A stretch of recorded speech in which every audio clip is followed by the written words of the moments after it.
সন্দেশখালীতে পুড়ে ছাই বিজেপি কর্মীর বাড়ি। তৃণমূল কংগ্রেসের বিরুদ্ধে অভিযোগ উঠল, যদিও অভিযোগ অস্বীকার করা হয়েছে শাসক দলের পক্ষ থেকে। ইতিমধ্যেই ঘটনাস্থলে দেখতে পর্যবেক্ষণে যান ভারতীয় জনতা পার্টির প্রার্থী রেখা পাত্র। কথা বলবো, আমাদের সঙ্গে রয়েছেন আমাদের প্রতিনিধি সঞ্জিত চক্রবর্তী। সঞ্জিত, কি জানতে পারা যাচ্ছে এখনো পর্যন্ত ওই বিজেপির পক্ষ থেকে এই বিষয়ে ঠিক কি অভিযোগ?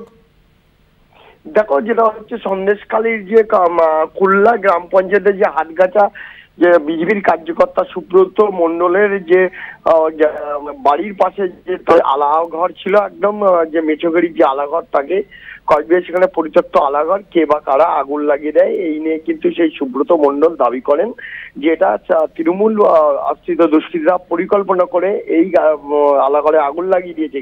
কিন্তু এই অভিযোগ অস্বীকার করে যে তৃণমূল নেতৃত্ব, বিশেষ করে ওখানকার যে অঞ্চলের সভাপতি সত্যজিৎ সান্যাল বলছে এটা পুরনো ৩-৪ বছর আগে আলাঘর, নিজেরাই আগুন লাগিয়ে তৃণমূলকে কালিমালিপ্ত করতে, নতুন করে সন্দেশখালীকে উত্তেজনা তৈরি করতে এটা পরিকল্পিতভাবে আগুন লাগিয়ে এটাকে সন্ত্রাস তৈরি করছে বিজেপি।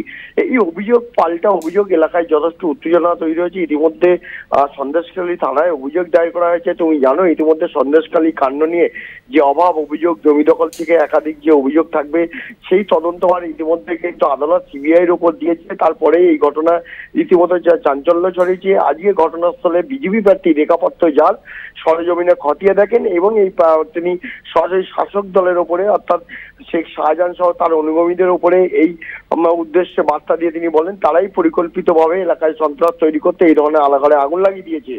এই অভিযোগ পাল্টা অভিযোগে ইতিমধ্যে এলাকা যথেষ্ট উত্তপ্ত হয়েছে এবং বিজেপি নেত্রী অর্চনা মজুমদার তিনি বলেন পুরো বিষয়টা, অর্থাৎ এই আলাঘরে আগুন কে বা লাগিয়েছে এবং তৃণমূল আশ্রিত দুষ্কৃতীরাই এটা করেছে এবং লোকসভা নির্বাচনের আগে যাতে ভোট দিতে না পারে ভয় সন্ত্রাস তৈরি করার চেষ্টা করছে। এই পুরো অভিযোগটা তারা নির্বাচন কমিশনকে জানাবে।